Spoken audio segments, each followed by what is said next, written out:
Hi everyone, welcome the lighting's back. Better in this one. Oh yeah, I bet the lighting is better.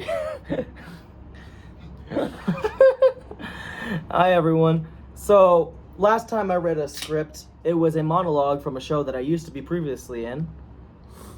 I said that right? A show that I used to be previously in called Concord Floral, and I read for a character that I was not in the show. And I'm gonna do that again with a show. Go ahead. Next time, I'm gonna help Emilio clean up his sentences, but you love me. Anyways, today me and Ransom are gonna be reading scene 5 from a show that I actually helped debut. Helped premiere, yeah. Premiere, yeah. I did a very bad Cockney accent in that. I was an older gentleman. Wait. You actually said the nationality or the regional name correctly. You said it Cockney. Every other time I've heard him say Cockney, he has said cock me. See, I do learn. Unlike how some people think I do. You learned a year later. I think it's been more than 2 years later. He's finally learned how to say cock me. I still can't speak it though. He still can't do it. Hell no. He was doing the accent earlier, and it was worse. For those of you who saw Gin Mummy and saw Emilio and know how his accent was, his cockney accent, the accent he attempted earlier was worse somehow. It was so bad. Can you give us a preview of your current cockney accent? Sure thing. Wow, I opened right to a page with old Hans. All He right. knows exactly where all the old Hans pages are. They're bookmarked. Yes, they are bookmarked. No. All right, so I guess here it goes, just so I can be ridiculed some more by good old Ransom Allen. I would never ridicule you. Never. All right, here's my. Let me start. I always start with a little warm up. That's how I get into the Cockney mindset. He's the word he's attempting to say is letter. Yeah. Shut up. That was the only good part about the accent back then. What? All right, here's the sentence. Why? Does anyone know they're getting married? They're going to be a party. They're building a Kew garden in the ballroom. That line must have changed. I don't remember saying Kew Gardens. I do remember that actually. Was that the line in the final script of the show? I believe so. Okay, so he's just unintelligible. That was it. Oh, let's say I said it in the show. I remember exactly how I said it.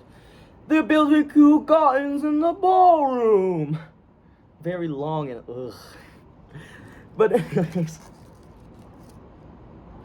anyways, back to the scene. Stop trying to lip read me off of the camera. I'm speaking to the audience. But anyways, back to the scene in question that we're gonna be reading. What? Let's see. Who is the actors? We have Amy and Frank. Frank is a gay man who's also the most narcissistic person I have ever seen, ever. Which fits, because the person who played this role, 1, can't do an accent for shit, 2, can't act, and 3, is the worst narcissistic person I've ever met. So I guess it fit. Yes. And Amy Fowler. It was... Amy Fowler? Who played Amy? You don't remember? It was Therese, right? That was her debut in acting. Yep. We are currently living in a house that originally we were roommates with Therese, and she recently moved out, and so now it's the two of us and new roommates. Yeah, God rest her soul.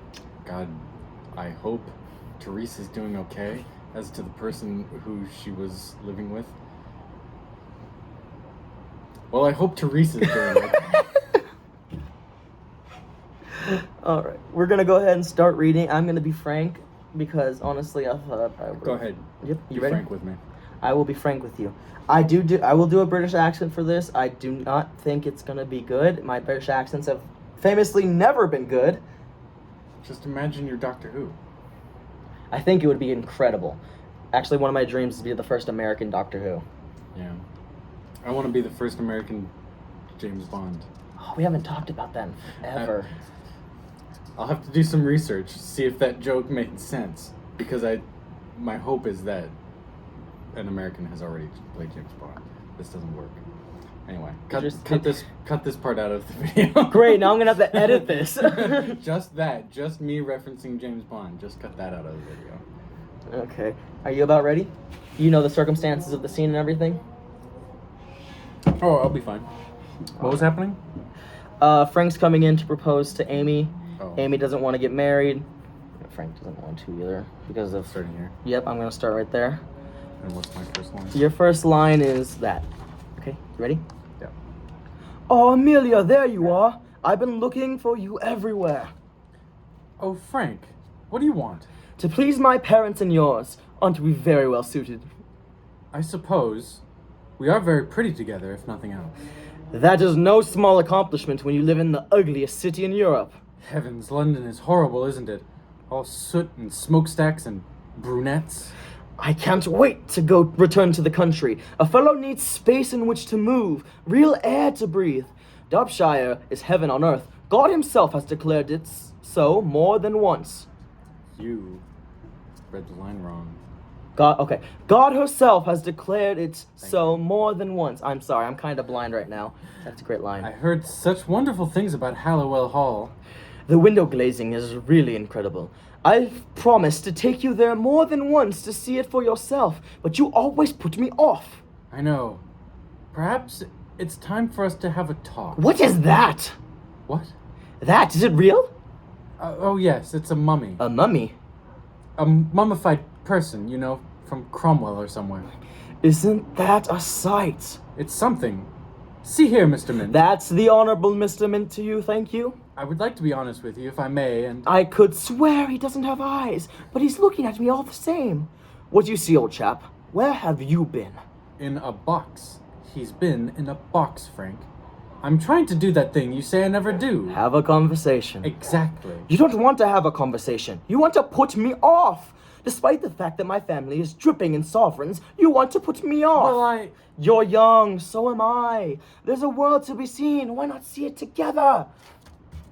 Frank, You are quite possibly the only truly handsome person I know other than myself and Beth Carlyle.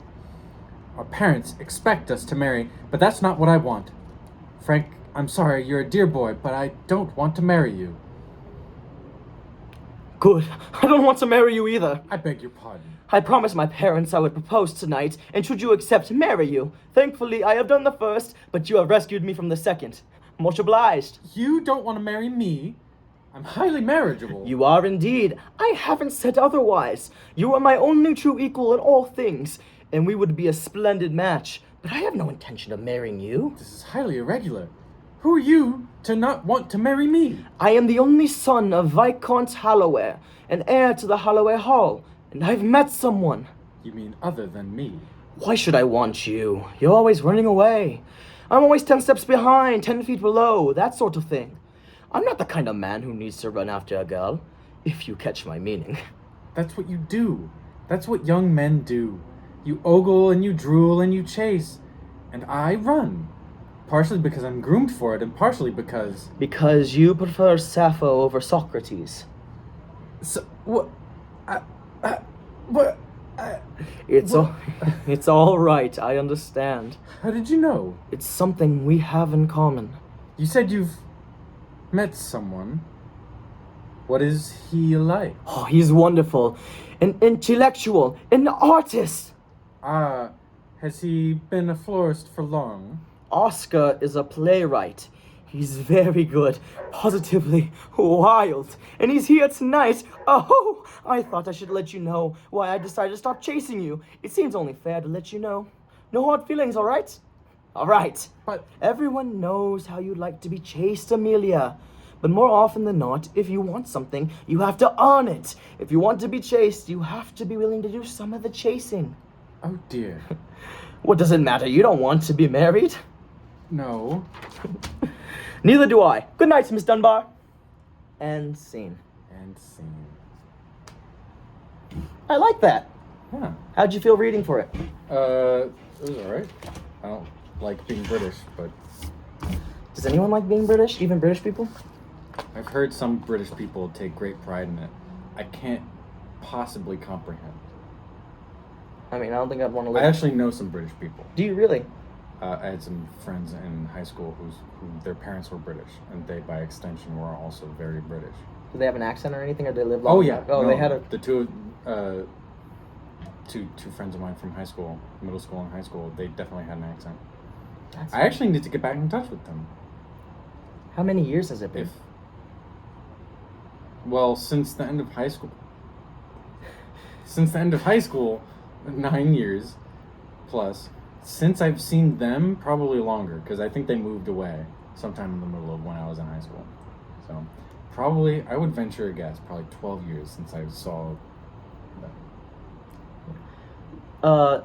Britain for me seems like a really cool place to visit, but I wouldn't want to live in a place where they call the bathroom a loo. Yeah. There's actually this TikToker that I follow, and she does like English versions of how people say things and British versions of how they say things. And she does it in a funny thing where she's like, this is called a restroom, and we call that because it's a place where you rest and relieve yourself. And then it goes into a crazy, like, inflatable kind of thing. It's like, we call it loo because it rhymes with poo. Stuff like it's very easy to entertain me. It sounds hilarious. It actually is. I wish I remembered the name. She's really funny. She's also like into theater and stuff like that. Yeah. Yeah. Anyways, I think that's gonna be it for today. I'm probably gonna put this on YouTube too. This seems like a great video. Might be. That's gonna be it. You have my permission to upload my likeness and performance for this video. That's on camera. Thank you. You should have gotten it beforehand and not like had me include it in the video. Professionalism standards here. Well, honestly, I wasn't expecting to put this on YouTube until we actually had the banter and it became like a thing. And now that it's past 11 minutes, I could possibly get monetized for it. Hey! 50-50. Of course. Off of the 10 cents you make. I know, you're gonna get the 5 cents. I'm gonna get the other money anyway because you have to pay me fucking rent. Yeah, I know. I don't own where I live. Not even in the slightest. I don't either. And he has to... Anyway. Have I told you about oh, fuck. my Warhammer army that I'm building? This would be a good time to cut the video. This it would definitely. It would if I didn't do the part where I was like, this is Jin Mummy. If you want to find the scene that we just did, it is scene 5 in the play Jin Mummy, written by Melissa Larson. Melissa Larson, yeah. And I never met her. I did. I was on the tech crew for the show, so I just got to push buttons. We didn't even really talk. I got left out. I pushed so many fucking buttons for that show. It was astonishing. I got left out of the only whole cast picture that she actually took.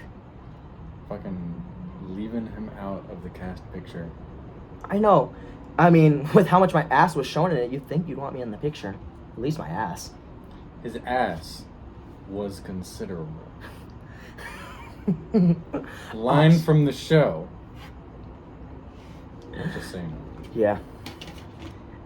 It's too bad we're dying soon. And that's where it cuts.